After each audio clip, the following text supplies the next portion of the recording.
Welcome back, Thunderleaf friend. Appreciate you being here with me today. Oops, I clicked the wrong button. Just off to a great start today. All right, so we are here for professionalism, wonderful fun, painting, talking about nerdy stuff, and just hanging out. So, if this is your first time here, this kind of a place where we formed based on the tradition of the old hobby night, where you get to go to the local place, hang out with some friends, do some painting, talk about your hobby, and just enjoy that kind of couple hours in the middle of your week, focusing on something and just having a positive experience here. On the mic, I've got Greg, my producer. How you doing today, Greg? Not too shabby, dude. How about you? We are doing all right. The sun's shining, and we are gonna paint some models, so that's always good. Can't beat that. Yeah. Who do we have on the music today, Greg? We're listening to Creator Mix today. We've got them coming in with some awesome royalty-free jams. So make sure to check them out if you need any music for, any projects you do like this, or if you're just looking for some nice nondescript party background music. They are a fantastic go-to. I find them cycling into my normal playlist these days. I get that's kind of awesome, actually. All right. Well, and yeah, other than that, we do this couple days a week now. So if you haven't hit that subscribe button, please hit that for us. Throw us a share. We're on Monday nights with our main campaign in Cyberpunk. We're in season 2, Sunken Dreams, and having just awesome time with that as we are trying to escape the bottom of the sea, which has been really difficult. It's proving a challenge for sure. Yeah, I mean, who would have thought escaping prison, especially an underwater corporate ran one, A is secret difficult. underwater experimental prison with mind control drugs. Yeah, I don't see why it's a challenge. Yeah, no, you it know? should be easy. Hit stuff, really. Mike should really let up on us here, you know. But otherwise, we've got Greg and Ray playing Dark Souls and Souls-like games right now on Bloodborne, right? Bloodborne 1, Yeah, or is I it am on Bloodborne 2? Lady Maria of the Astral Clock Tower still and again. Yeah. She is definitely going to be the Ornstein and Smough of Bloodborne for me. Already is. I will say though, like the fight is so much more entertaining than your attempts were on that. Because, like you were saying last night, like, yeah, it's a hard fight, sometimes quick, but it's more like interactive. It's cool to watch. Like, there's always like this could be it. Like I feel like Yeah. every time you fight her. Yeah. Whereas Ornstein and Smog, we just watched you walk back after 3 seconds in the fight Yep. Yeah. over and over. Like that was terrible. Like not like from a watcher, but like to watch you have to do Oh that. yeah, Like, yeah, for sure. Like it was torture, and Yeah. the run back was miserable. At least the campfire's right outside the door, you know. Exactly. And like, yeah, it is. It's a very fast fight, but there's only one enemy, and it does feel fair. Every time I've lost, it's been my fault. All I 50 missed some that odd times. parry or whatever, you know, like Yeah. yeah. So it's Or that shot like that stuns her. yeah, yeah. So it's been fun. It's been challenging. It's definitely she is the hardest boss of Bloodborne so far for me. Yeah.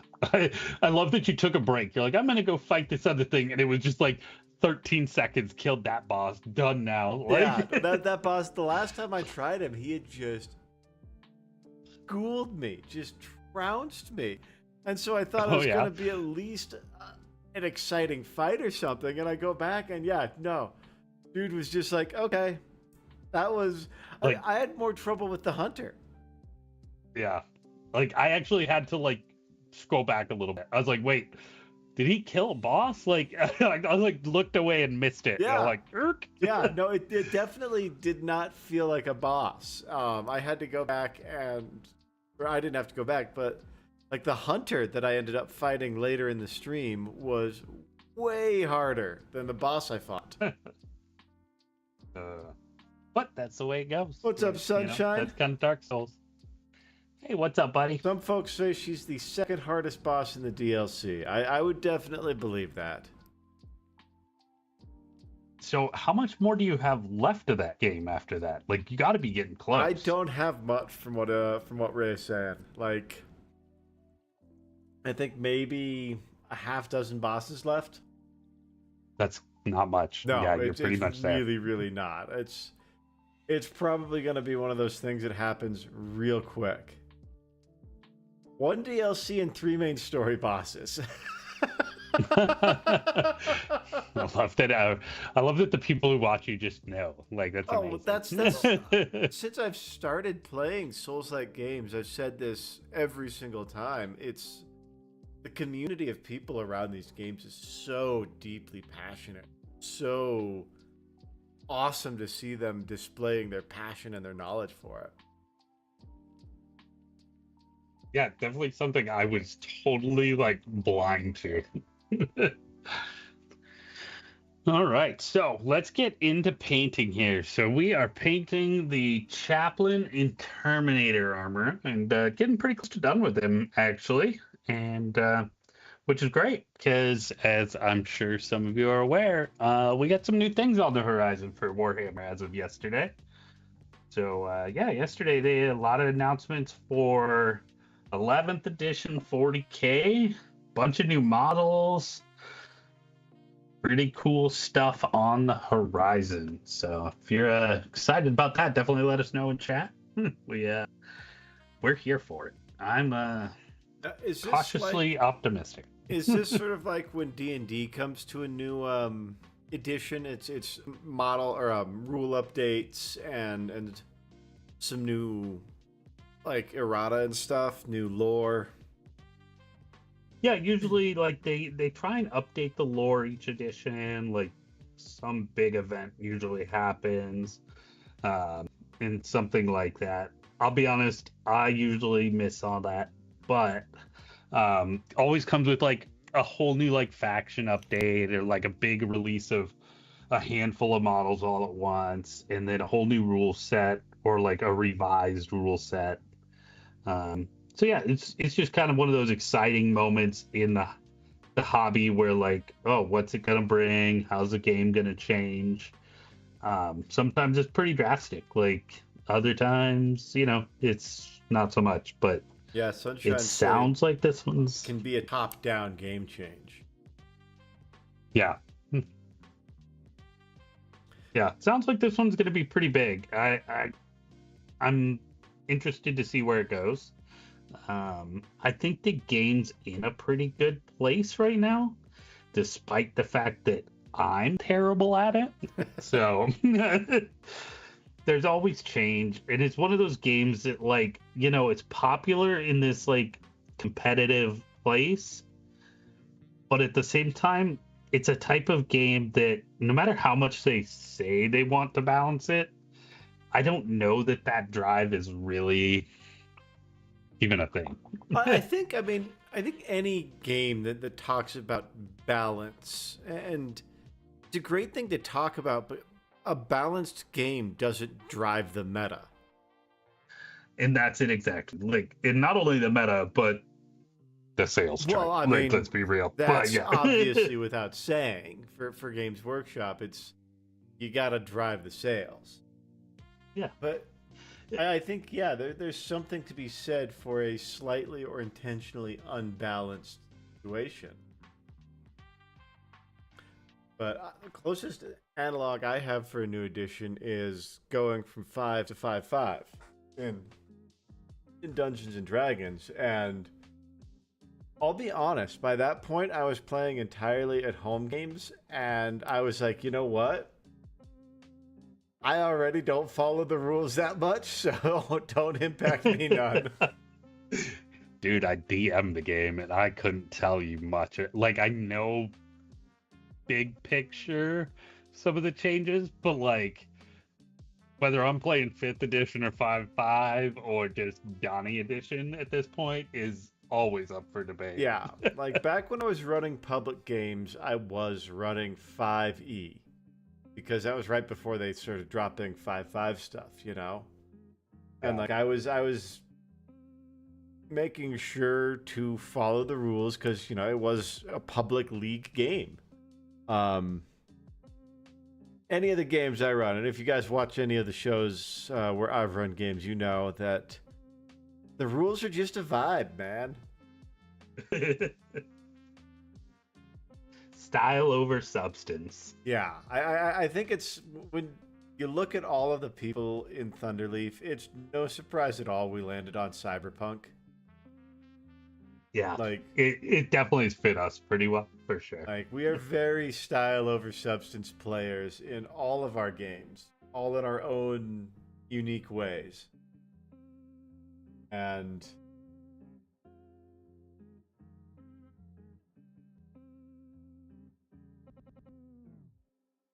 sorry, my music was.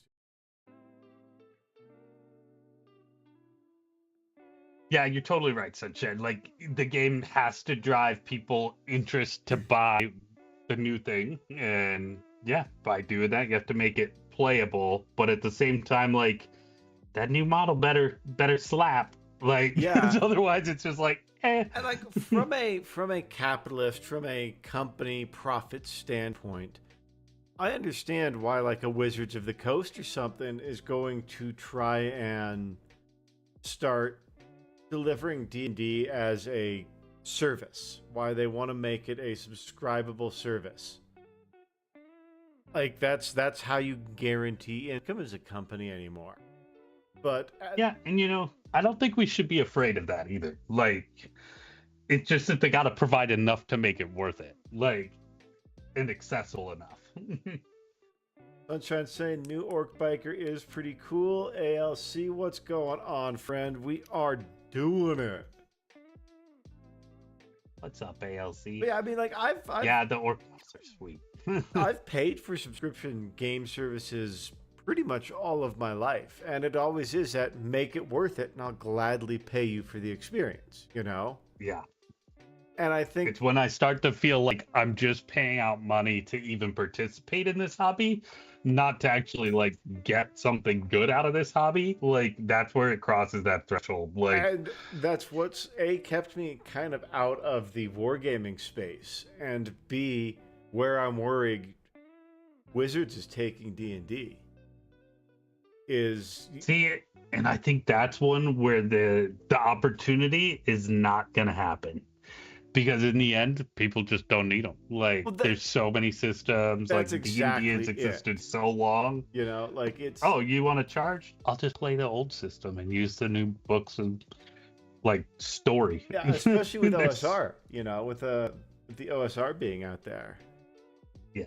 And I think, yeah, their big cachet is, this is Dungeons and Dragons.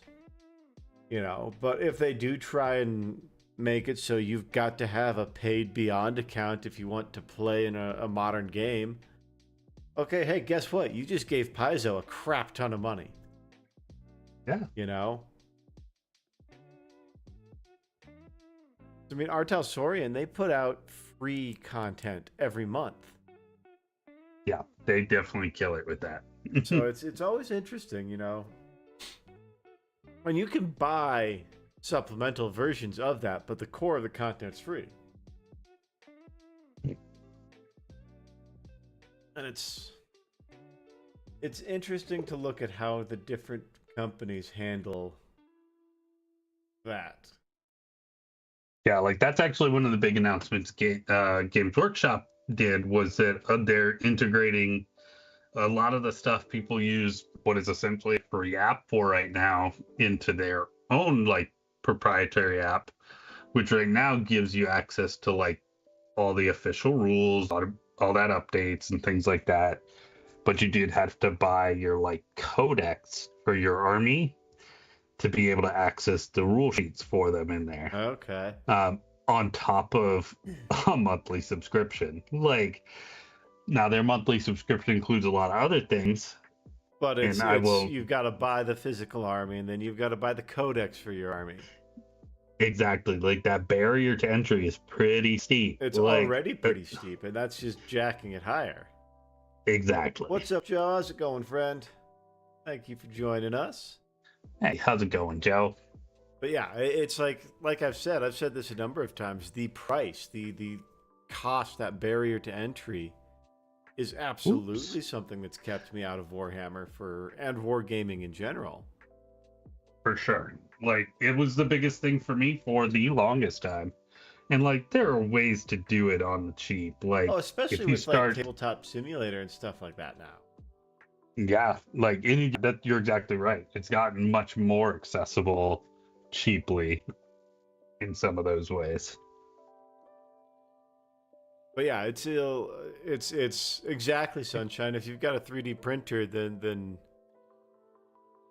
Like, thank God for 3D printers, because could you imagine what Games Workshop prices would look like if they weren't competing against 3D oh printers at home? God, I mean, Like, holy Christ. couple of sessions ago, we were looking at models, and there was like a $1,700 mech, Yeah.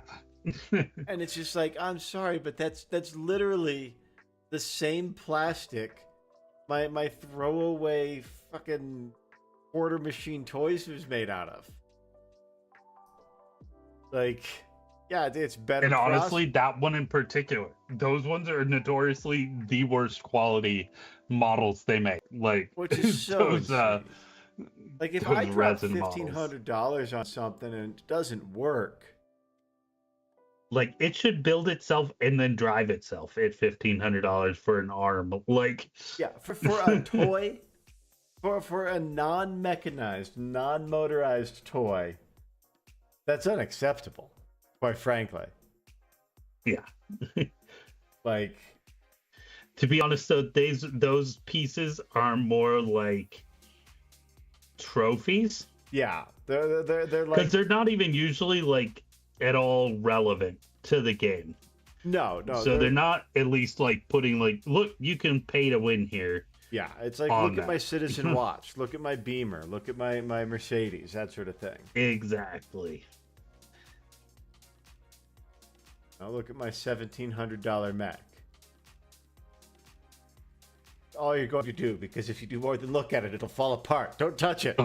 Yeah, God, we had a guy post in the chat the other day. He put his big old resin Titan that was built, and it wasn't one of the ones he bought. It was printed, but still put it in the car. It didn't make it. Like, it's too big. Yeah. Like, What's up, Ray? How's it going, friendo? hey, Ray. How's your day going?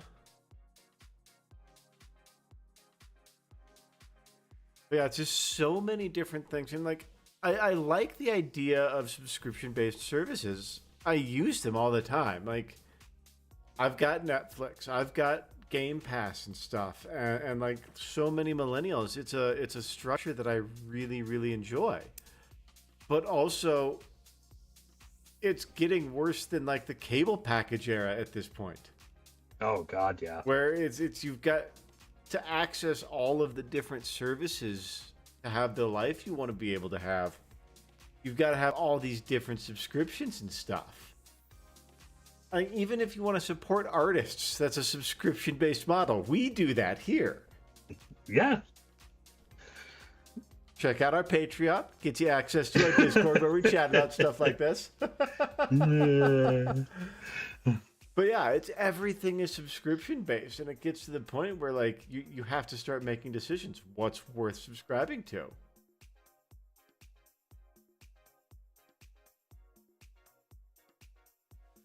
You miss buying Office Sunshine and just having it? Yeah, exactly. Exactly. You know? Like, I miss, okay, cool. I bought this physical game, and now I put it in my console, and I can play it forever. My grandpa. But it's yeah. When OnlyFans, Joe, we got to drum up some excitement for that first. Get that initial investment offering really high before we cross into that content. YouTube kills me. I've got Top Chat up again, so I totally missed like 3 videos. YouTube always does that, and it's like I should have the option to just set it to always be only live chat. Yeah. I have not gotten the Switch 2 yet. I I love Nintendo consoles. They're the most comforting consoles for me. I don't find Does it? myself playing on them though that much. If I've got a Nintendo and an Xbox sitting there, 9 times out of 10 I'm grabbing the Xbox. Yep.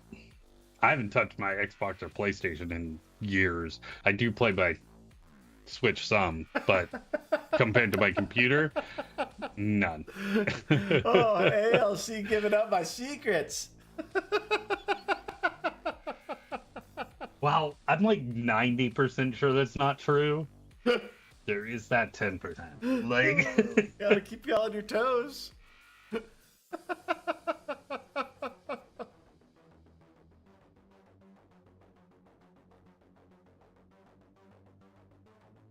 Yeah, see, I haven't played a new Nintendo game in quite a while. The last one I played was,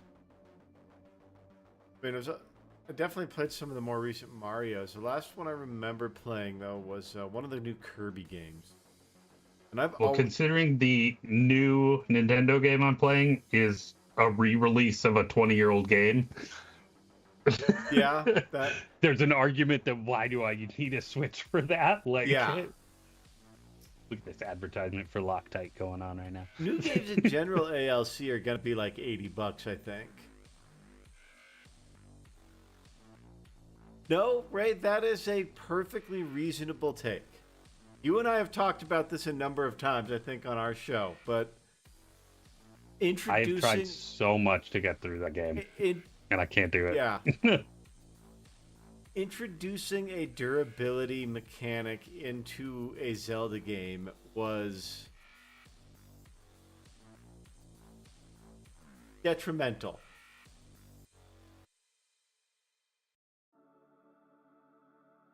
I agree that it was a good game. Yes. It was beautiful. Like, the story was really intriguing, but like the durability thing, the amount of travel in it, like I got lost so many times and like started over, and then like even when I don't start over, it's just a little much like waste of time stuff in it. Yeah. There's Needed a little bit more pacing. This lever.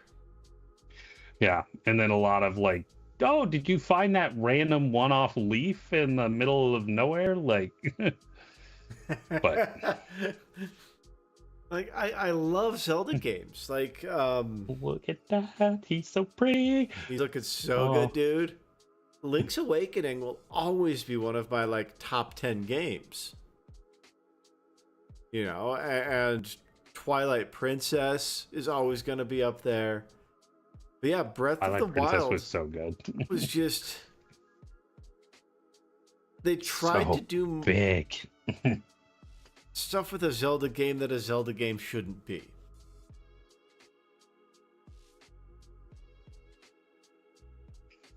All right, who's worried? Watch me paint a head in like 15 seconds. Yo, what's up, Aiden? How's it going, friend? What's up, Aiden? Thanks for joining us, buddy.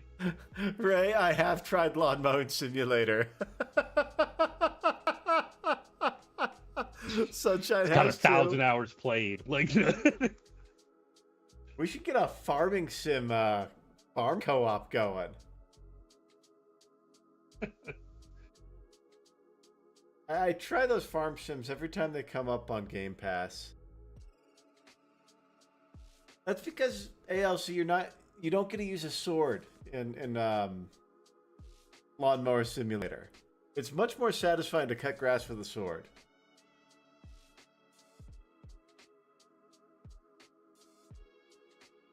Oh, dude, that's awesome. You got on a spring break, and heck yeah, 11th edition announced.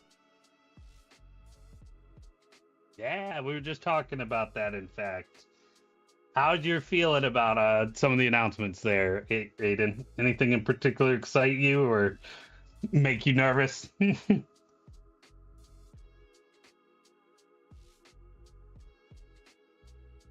Oh, with the farm sims, I always end up getting like, I'll play nothing but that game for like 2 days.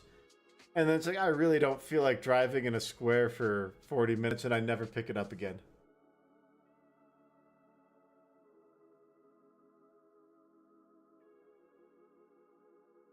Unless you guys, are you talking like a Stardew Valley type farm sim or like a Farming Simulator 2025?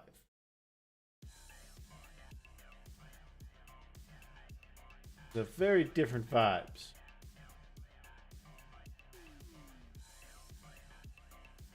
Oh, yeah, there we go. Good job, Donnie. I did just pick up the Ranger's Path Park Ranger Simulator. 200 hours in Farm Sim 22, Sunshine says. God damn. My man is a certified He's got the farmhand. nice John Deere. Like, The only game I've got that I've got 200 hours in. I've got 275 in Baldur's Gate. On my Steam copy of Cyberpunk, I've got 123. watching Ready or Not. Ron, I've got about 52 hours. Okay. Aiden's saying they're nervous the new rule changes to objectives is going to be weird, but also excited that it can now mix and match detachments, and now missions are tied to your army. And you don't have to buy new codexes. That part I'm pretty sure is you don't have to buy new codexes yet. That's been true since 8. 8th edition, they released all the indexes, is what they called it, all at once, right at the beginning of the edition. So everybody had army rules right off the bat, which was super cool. Ever since then, they've just reused whatever army rules existed at the end of the last edition are still valid, and then they update, which is fine. Like, that drives that whole model churn and turnover and release cycle, and that's what we're here for. But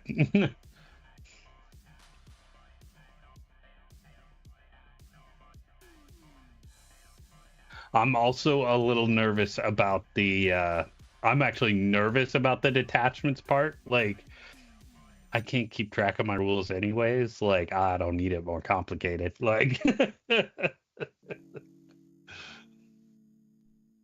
like I'm already like, I'm gonna play 5 rule sheets because I'm dumb.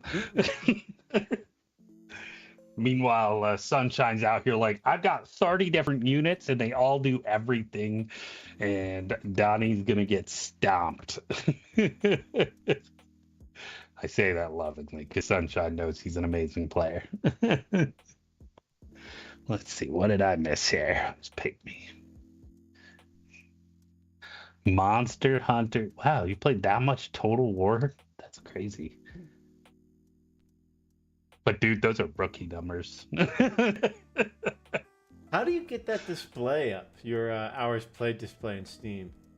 Yeah, now I'm looking for it too. I'm like, let's see here. I've tried to get into the Monster Hunter games a number of times, Sunshine, and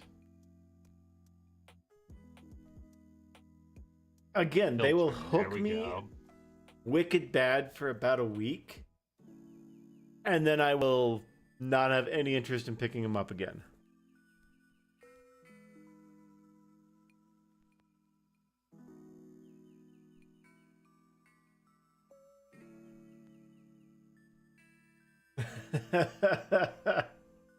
Oh, I know. So I use like poster tack.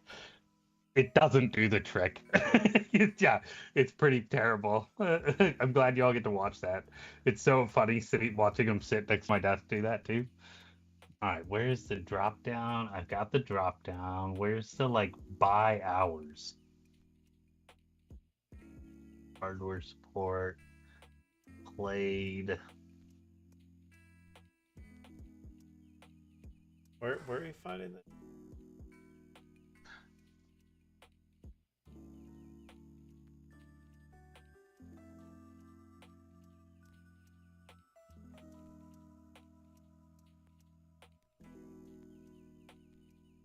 Blah blah blah. I'm still not seeing the buy hours.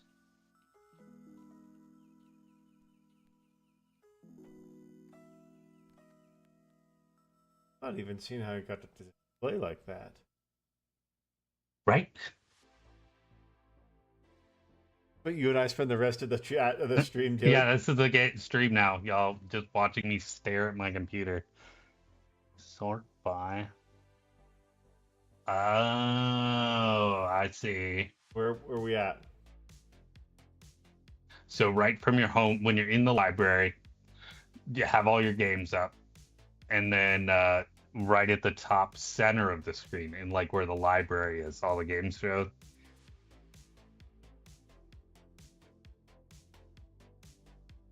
Okay.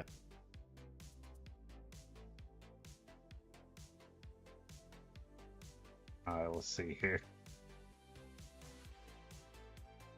I'm surprised Civ 5 is that high for me. Hours played. There we go. Wow. All right. So yeah, I've got 275 hours in Baldur's Gate. 123 in Cyberpunk. 55 in Planet Coaster. 50 in Ready or Not. 20 in Roadcraft and 18 in Baby Steps. That's my top line. 369 Kerbal Space Program. Damn.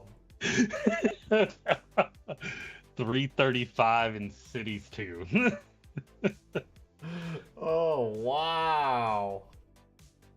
And you've got four different F1 games on there.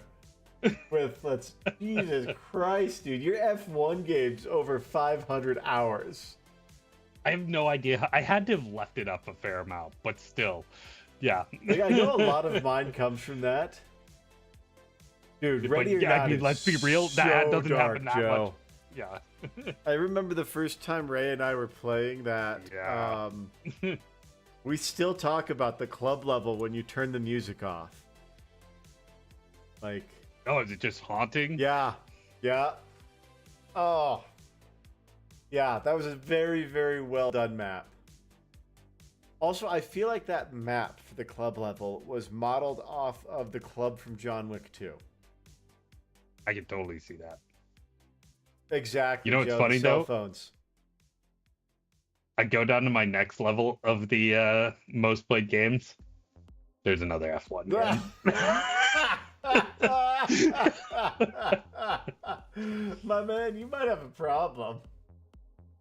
A lot of that was during COVID. Okay. Yeah.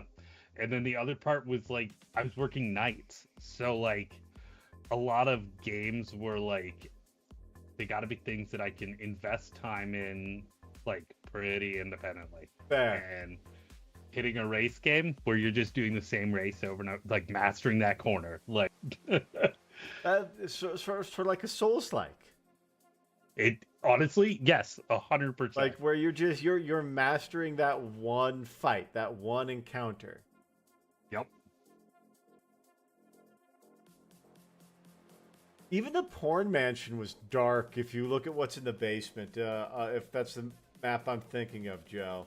Yeah, that was honestly probably overall the most disturbing map because it was so bright and sunshiny, and like look how posh and nice this place is. I think that or the evil talent agency ass shit going on. Like the talent agency one was overall a little darker, I think.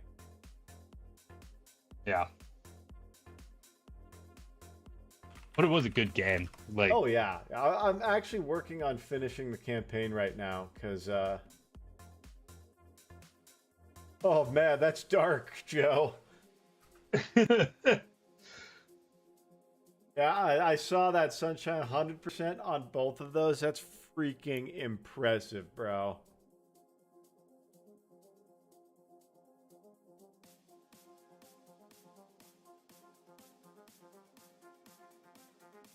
on the bright side, though, Joe, you're Dutch, so you don't put them in office. I'm stuck on the hospital map right now. And I keep getting so close, and then somebody will pop around a corner and headshot me. And it's... You guys know I don't normally quit out of games but I will definitely Alt F4 out of some Ready or Not.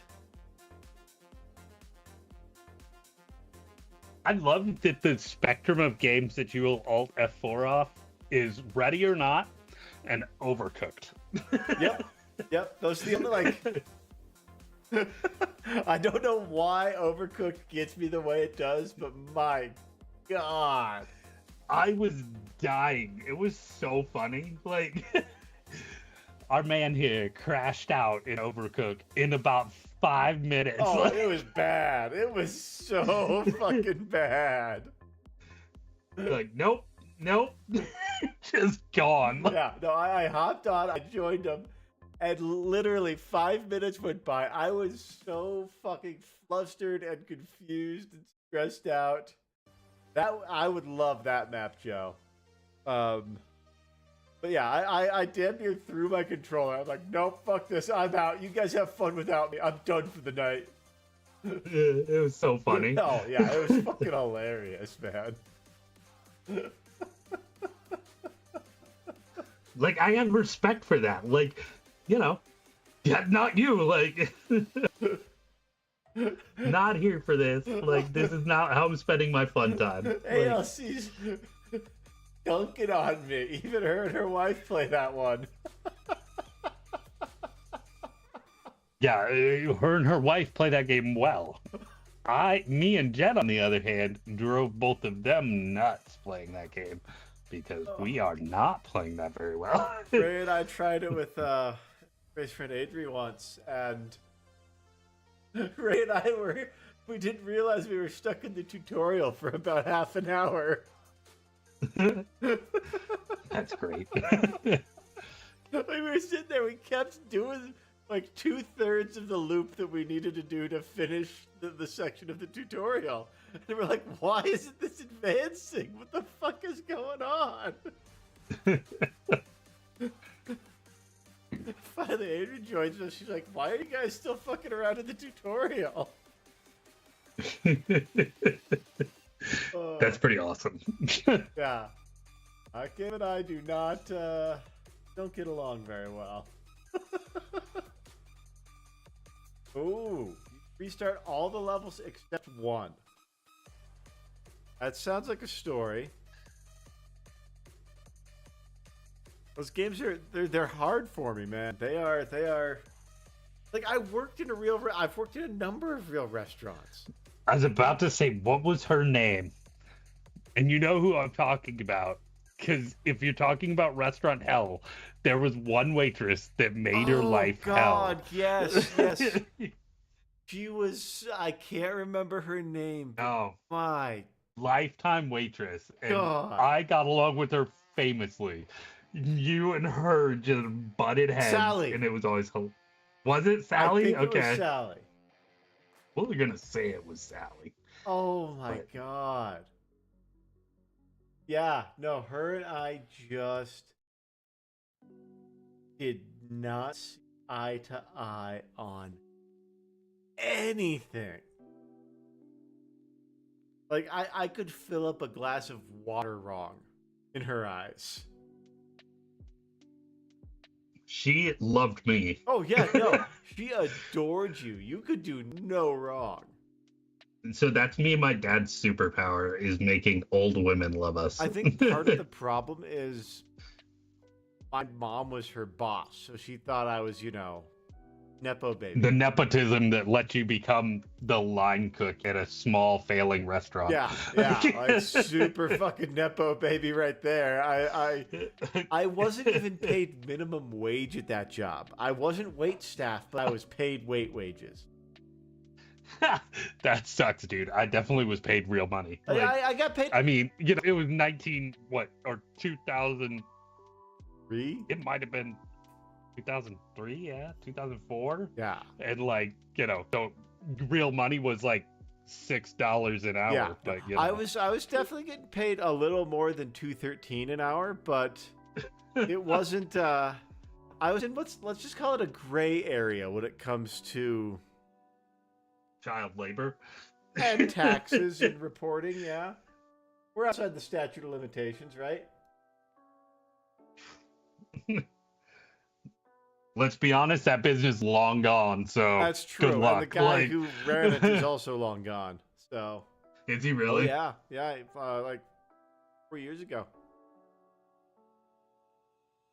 Couldn't have happened to a nicer dude. But yeah, I made the typical mistake here. Those eyes are still really unpainted, and here I am putting nice light colored details around them. that's gonna cost I'm gonna have to redo this all again. All right, let's do it. Let's do it live. Let's do it live, y'all. Yeah, Where's no, that the job was that was damn good chicken. Still some of the best fried chicken I've ever had. You're not wrong. You're not wrong. Like, I would go to Iowa for some roasted chicken. I'm not even gonna lie. Is that where it's from? Yeah. Like, that's I'm where, pretty sure you can get roasted chicken other places. That's where most roasted chicken is going to be. It's a pretty regional cuisine. I found one place in California and they didn't change. I mean, it's just pressure fried cooked, right? Yeah, like, it's a special kind of pressure fryer. But most people don't use a pressure fryer. Yeah. I found one place in Huntington Beach that did it, and they did not change their oil nearly often enough, and so it just tasted like burnt oil.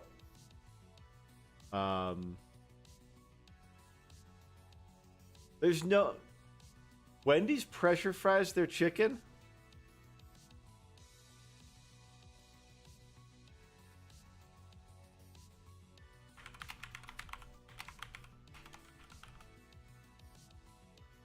Difference being it's not real chicken. No.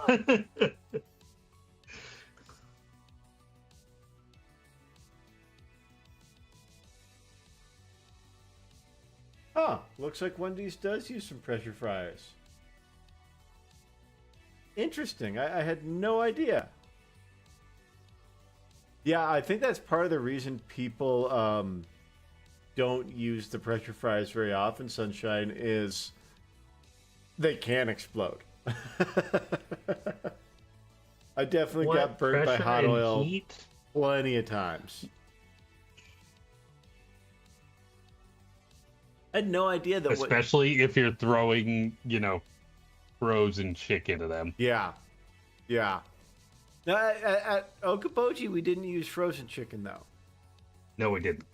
I remember cleaning them chicken thighs. Yeah, it was always fresh chicken, which is part of why it was so good.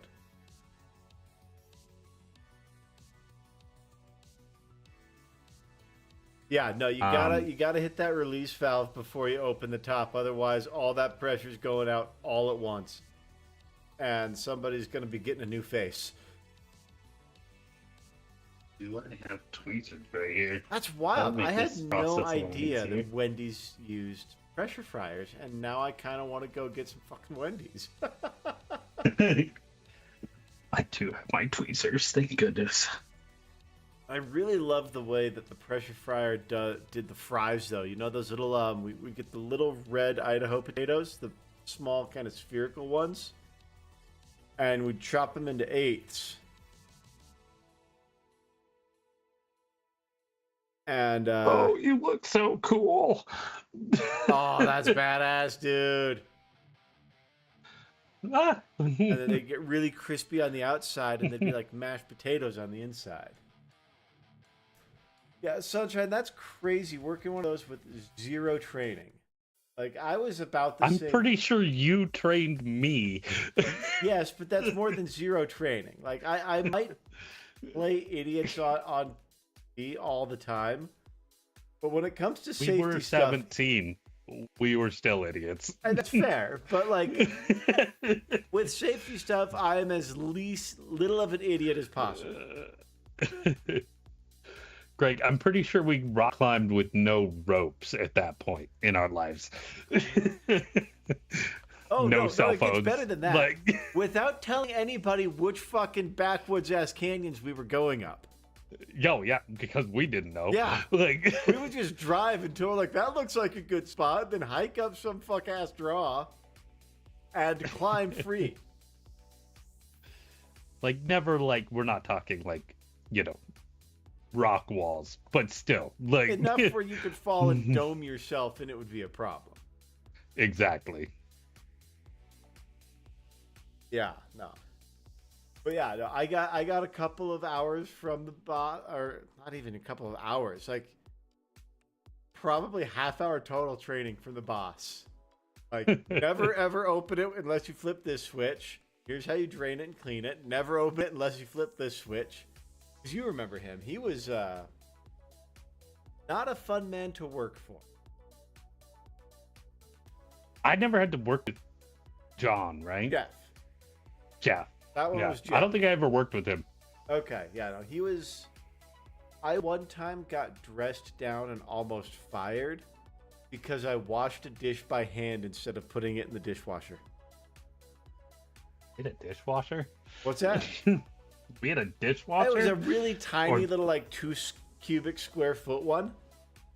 Ah. And what had happened is I had missed one of the chafing tray dishes up front.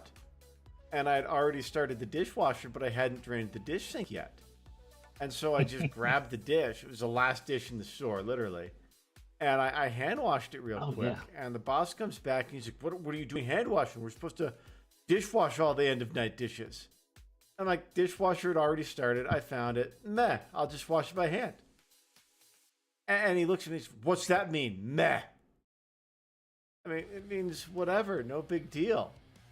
And he's like, oh, so your job is just whatever? It's no big deal? Like, bro. And then he was... Yeah, Joe, I can show the skeleton. He was dating Hopefully my you can mom see at that the time. there. So I got that when I got home, too. I have no idea where the skeleton is from anymore, but he is pretty freaking cool. Oh, man, that dude's dope. You redid his sword, too, right? No, his was just first off, try it. Okay. Some non-metal silver. And honestly, it's still the best one, I think, because it is so, like, jagged. So it makes interesting light reflections naturally. Yeah. It's also... It's a dynamic sword. It's got a very, like, stylized cartoon look to it. Yeah, the overarched, like, cheekbones and, like, eyebrows. Yeah, the paint job you did on it matches the sculpt model style very well. Yeah. He was a cool little test model. Yeah, that one's fun. I like how he's a skeleton, but he's also jacked. Right? Like, that muscles be cut. Like homie's got more going on than I do, and I work out almost all the time. He's been dead for a century.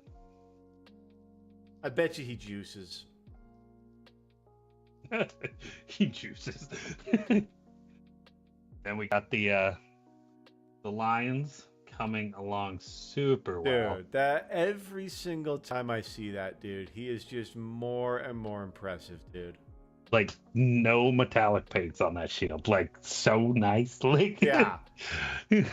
I might have to, dude. Get anabolic up in here. If I want to be able to compete with the skeleton dude.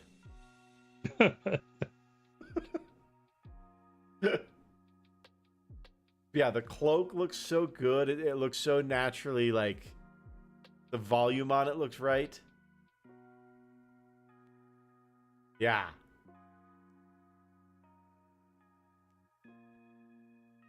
Like, and it still doesn't come across on camera, mostly because I don't have the lighting for it. But, like, there's, like, tiny little scratches in the cloak and stuff. Like, there's so much texture in there. Like, sweet. That's we'll put that on the OnlyFans, Joe. The workout stream action. being that we're old men at this point, like nobody wants to watch that. Like I did that today, and I came into work like had, that was the worst part of the whole thing. I worked a little physically today at my white collar cushy manager job, and like by the time I was done, I might as well have jumped in a pool. Like it was gross, dude. Yeah. See, like I used to work outside, but that's how I came home every single day. It was just Yeah. damp. At best, I'm damp. But yeah, no, it is not a pretty thing when I work out. There's a lot of heaving and weaving. So I think I figured out how I'm gonna run our little Mournlands in adventure in our home game. So for those of us not familiar with D&D, and obviously not familiar with our home game, like we just got to the edges of like this magically ruined area called the Mournlands in Eberron, and like travel in D&D and exploration of like large areas is boring or repetitive or both. Like, and it's so hard to balance. So I think what I'm gonna do is like I have a perfect world timeline is like 2 weeks to get to where you guys are going. Okay. So what we'll do is we'll do basically 20 skill check rolls. All right. And I've got total in mind. Like this is what you should hit. And if you hit like, and we'll just add those rolls together to represent like how you do each part of that travel. And like if it's low, we'll view that as a setback. And if it's good, obviously you'll get there quicker than you wouldn't. And then so it'll give me an option like, okay, here's a setback, or like a slowdown, or you run into this, or maybe there's an encounter. Hopefully you guys don't roll too crappy and burn through my pre-thought up stuff too quickly. But knowing us, we're gonna roll just garbage. You're gonna have to burn it all on night one. Yeah. See, I'm thinking it's like so it'll be like 14 skill checks. Put a total at like 200 is the total number you're looking for. Okay. And then kind of once you hit that, look, we have arrived and we're done rolling. But yeah, so maybe it happens quicker. Like, I mean, you could roll 15 plus on everything and be there in, 8 rolls or whatever. Yeah, but... I really like that too, especially if like you're like, okay, cool. What skill are you using? Tell me how you're doing this roll. Yeah. Exactly. And then, each time we'll be like, great, all right, so it didn't go that way, roll a d6 type thing. But it also could go quickly. Like, okay, great, it went well, you had an easy day, you walked along, moving on. Like... No, it's, I mean, yeah. And with our group, filling space is never an issue. So. Yeah, that's kind of what I'm thinking. And I've got some cool stuff. I'm really excited. I think you especially and Chris probably are going to really get into it. Yeah. But I'm hoping, as always, to tug on them moral heartstrings, especially with the new evil bent of the group. Oh, yeah. No, like, how did my inept ass, totally neutral pirate become the moral compass of this group? I am loving it so much. Oh, like it is so interesting. It's one of my favorite stories. We do not dress up. Not. Usually we play. I will very occasionally on stream a bit of a costume. I did for one of our cyberpunk streams. Me too. Unfortunately, it's on the internet. Yeah. Like, if you want a good laugh, Joe, go find our courtroom drama episode of Cyberpunk. Oh God! A hoot. Yeah, find the courtroom drama, the first episode of that, and then I think the first episode of season 2, because you were in costume. Well, actually, we were almost all in costume for the courtroom drama. Yeah, and then we were at some level, all in some level of costume for the opener of season 2. Honestly, if you always look great though, ALC. If I played in person, I would almost certainly do costumes more. Like, for me, it's definitely, I like being able to interact with the costume more, and having to sit in a square doesn't let me do that as much as I'd like. if I'm going through the trouble of putting on a costume. You guys are just lucky I wear pants. Like, You wearing pants? well, technically they're shorts today. Yeah, no, I am in sweats. You guys have almost never seen me in jeans. Almost always sweatpants over here. Yeah, I like the idea of dressing up for D&D games, Joe, on like the start of a new campaign, and then for big important sessions. I dress up for Halloween. Like, I before I moved and had my divorce and everything, I had a really big tub of costume stuff that I'd been accumulating over 15 years.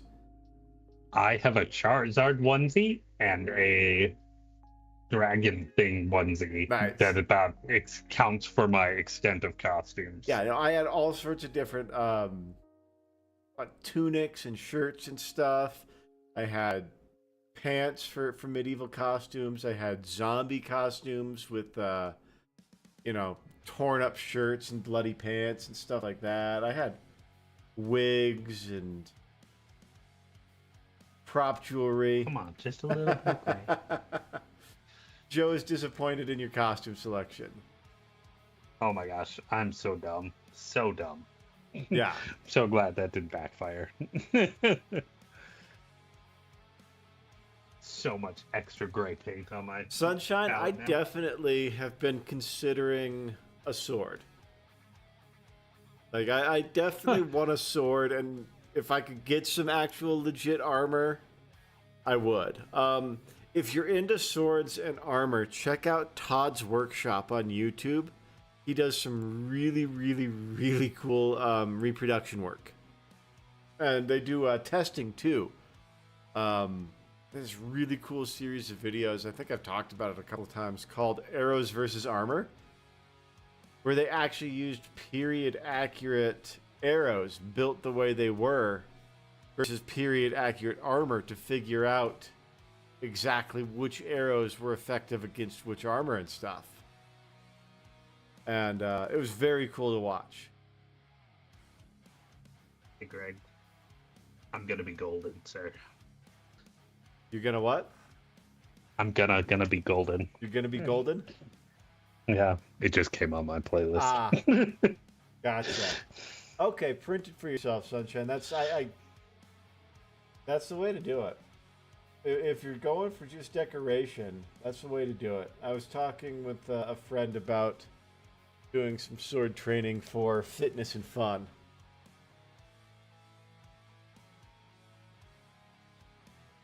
So I was watching a funny video the other day, and it was like this comedian, like it was from their actual set, and it's this younger woman, and she's, decently looking person, but she's up there on stage. She's like, "All right, so I need a little help. Do we have any heterosexual men in the audience?" And like, yeah, there's a couple of them. And she's like, "What do I get my boyfriend for his birthday?" And I have no idea what to get him. And one guy's like, "I know how to answer that." And she's like, "Wow, that was super confident. And what do you get him?" And he's like, "A sword." And she was like, "You were so confident, and that is the dumbest answer I've ever heard. There's no way my boyfriend, I mean, I'm a pretty young woman, like he's an equally, like no way he wants a sword." And so then she's like, "I mean, men in the audience, would you be happy if your significant other got a sword?" And like every guy in the audience was like, "Yeah, yes." And it was like one of those moments for every woman in that audience that was like, huh, like we just learned something. Like you could just hear the whole audience go, huh, like that's awesome. And I was like, that's so true and funny. Like Joe is saying, Donnie, you would make a good Viking, and I can definitely see that. Except I'm only tall. Like I just short Viking. But then again, they say Vikings are tall, but that was tall for like, 1203. Not yeah, by 1203 standards, you're basically a giant.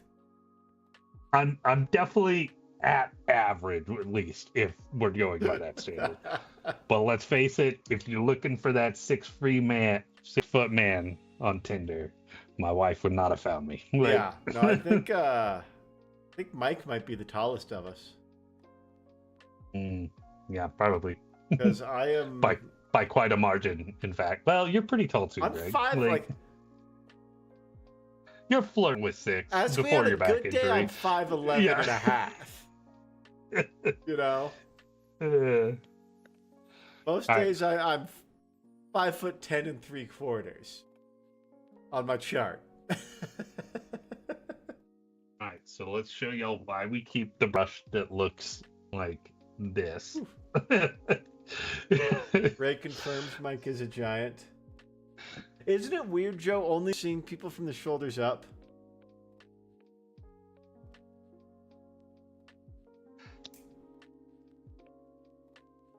Oh, this is chonky, babe. Ooh. Maybe I won't be using this one. Yeah, Ray is agreeing. You'd make a good Viking. So I think, yeah, now you've got... Oh, yeah, no. That's a little chonked up. Gotta grow that beard out, Donnie. That's the other thing, too, is my beard does not go this way. It goes this way. Oh, yep. Like we're talking like that, Rudolph the Red-Nosed Reindeer special. The little miner guy. Cornelius or whatever? That's it, Cornelius.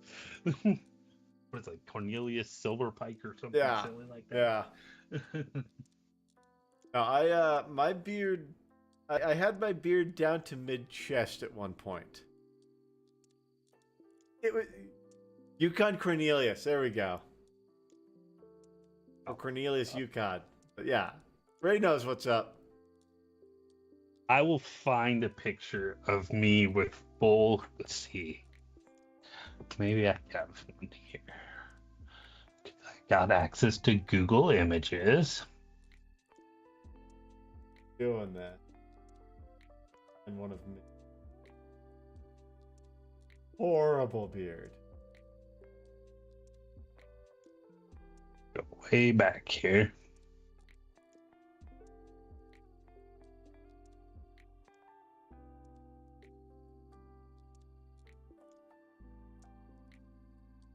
God, I had that horrible fucking mustache too. I've done some very bad things with facial hair that could not be forgiven. I found a picture of cute pig butts. There's my bionic knee.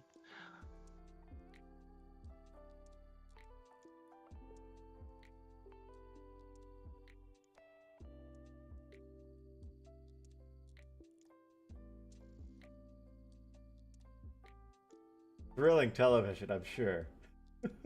Yeah, I can't find it real quick like that, so. Okay, I found mine. This is probably the worst picture of me that I have ever taken. I put it in the Discord. I hate this picture of me. I hate this picture of me so much. It's bad. God, that's terrible quality.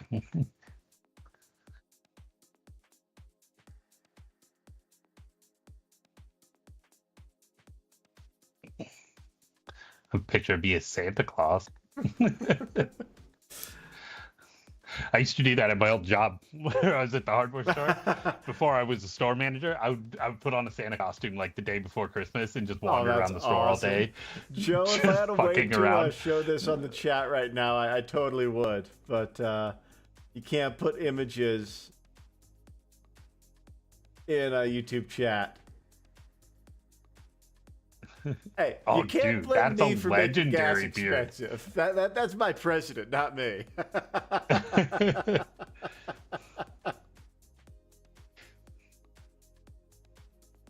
And let's be real, that's one thing that we can say is, being that you're Dutch, your gas was already expensive. That's fair. Just hate, I go outside now and I'm in Colorado and I see California gas prices. Yeah, what are you at there? Almost $4. Yeah, us too. Yeah. Worst it ever got when I was in California was about 6 or 7. It's a little wet stuff down I at the don't bottom. have any problem paying more taxes if I'm actually getting social programs out of it. Most of my career has been in public service. I spent most of my career, Joe, working for Parks and Open Space, and yeah, I'm a firm believer in social programs. I think they are a fantastic investment, and you get a really good return on investment from them.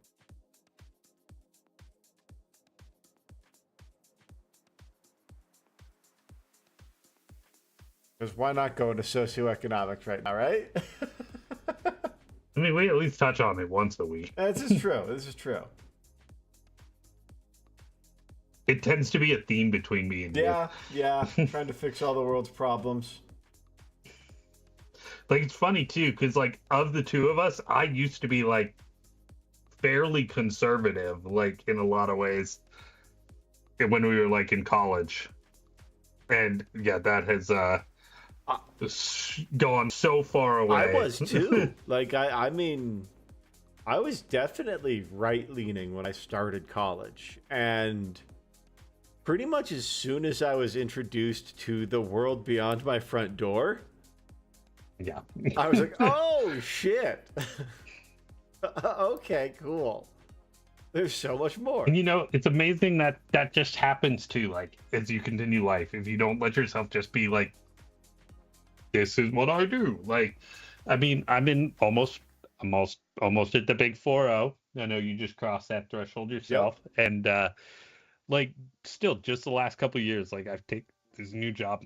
My staff is I think my staff speaks 14 different languages. Oh, that's cool. Yeah, like I mean, I have people from El Salvador working for me, India, Pakistan, all over, like Portuguese, very cool. like very cool. Yeah, like a couple different ones from different parts of Africa, like. But yeah, it's super awesome. Like, I mean, getting that different perspective yet at this point. That's and like, exactly it. Like, you're getting so much new perspective. And like, one of my favorite things about doing work in the public sector was I got to run volunteer days. And you get to meet so many different interesting people with completely different kinds of perspectives and outlooks on life and stuff there. And I would meet the entire gamut of people because the vast majority of my volunteer time was organizing Boy Scout projects. And you get a seriously interesting spread of people in that crowd. I bet. You know, it's very cool being part of something where you've got people showing up, where you'll have one guy with something like a One American News sticker and somebody else with a Rainbow Ally sticker, and being part of those people working together towards a community goal. Like that's kind of a cool fucking feeling.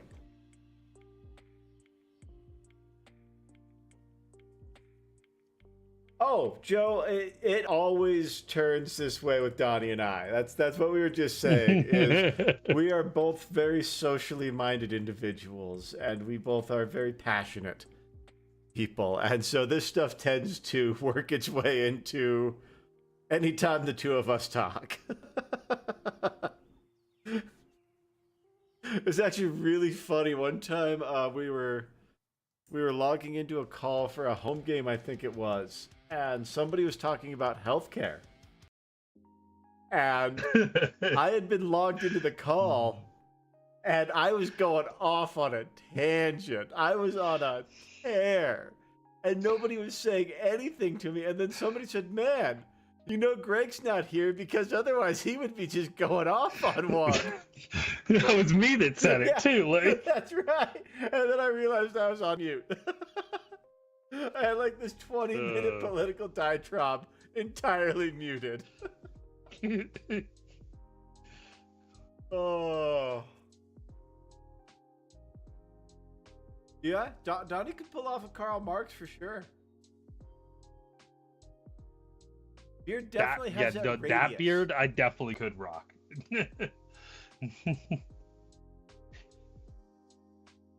One of my earliest... this probably should have been a bit of an inflection point for me looking back. One of the earliest papers I ever remember writing was on Vladimir Lenin. And I got dressed up as Lenin for the presentation. I had so much fun with that one. I've been doing dress up since I was old enough to put clothes on, I'm realizing.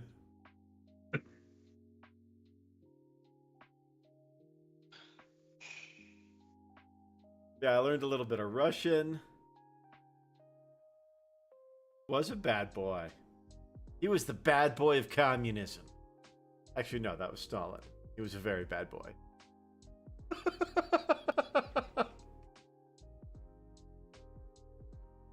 Sorry, y'all. I'm in a weird one tonight, apparently. What was the guy in Russian history that was like unkillable? Rasputin. Oh my god, I love that story. That is such a the dude was killed like 4 times. Yeah, like he got shot, he got thrown in a river, he got beaten, and somehow homie was just like, whatevs, shrugged it all off. Guess who's back, bitches? Like, yeah, no, he is a fascinating historical figure, and I've always wanted to learn more about the actual story of Rasputin. Hey, no worries, Joe. It's one of those nights. Are you talking about? We're here for it. Oh my god, yes, he did. Yeah. That was what was it? Eurovision or something. Eurovision? Right? Yeah, Eurovision, Rasputin, right? Lover of the Russian crown, or something like that. Yeah. 70s dance song for Eternal. Now it's come back like so strong. Oh, is it back now? Oh, it's been back for a couple of years. Okay. Like it's huge on the TikTok vibes. Okay. I am as we've established, I crossed the big 4-0, so I don't know about your tick books and your fuck talks or whatever.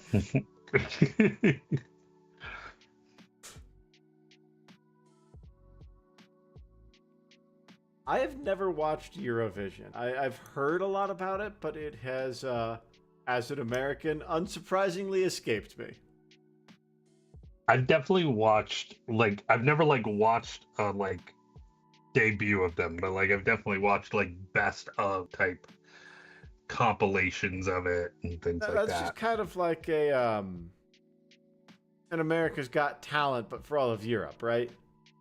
Yeah, I would say it's more specifically directed towards creating things, like singing, so, American Idol. Yeah, it's much more about it's more about who could, because you have to write and Joe, you correct me right away, but it's you have to write a specific song for your country, and each country is represented by this unique song written by a collective or a person or a group.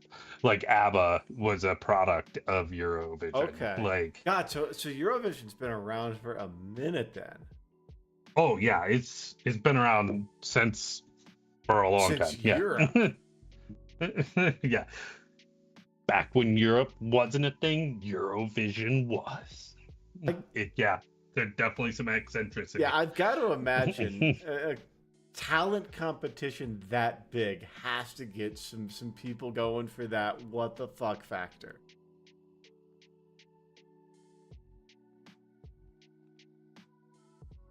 Did you ever do talent shows at your school, Donnie? I don't think I did. Because I had no talent.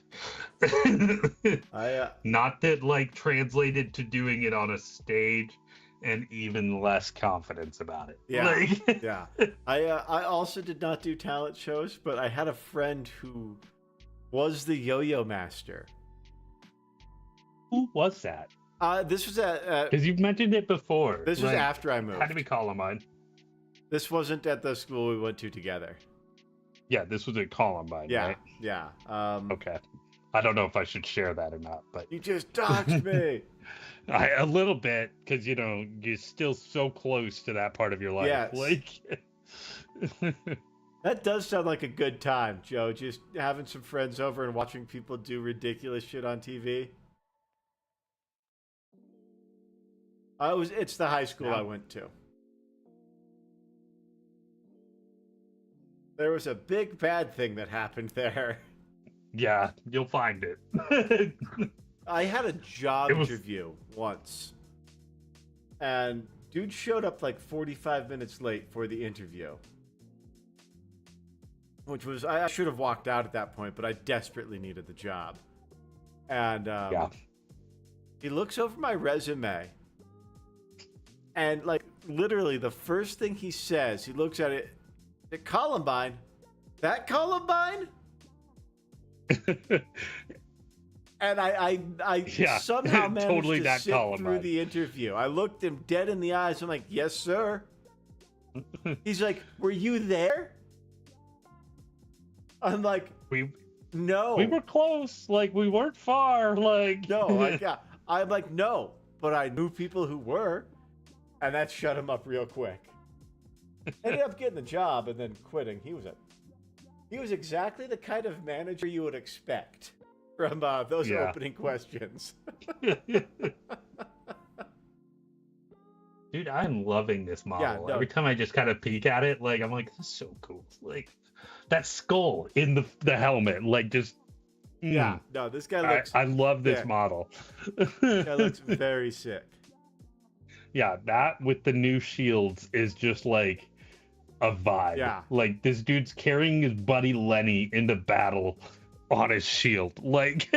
So that's a story? Is that a real human skull on there? Usually it's like a relic. Not on the mask. The mask is like made to look like it, but yeah, like the bones in here would be like the relic of a saint, like type of kind of aspect. Usually like a past brother of the chapter. That's how they honor them. Okay. Like throw their bones in a reliquary and bring it into battle, brothers. So that way, brothers never out of the fight. Yeah. Well, Joe, if you gotta go to bed, you gotta go to bed, bro. I get you there. You gotta take care of yourself. See you later, Joe. Appreciate you joining us as always. Thank you for hanging out with us as always.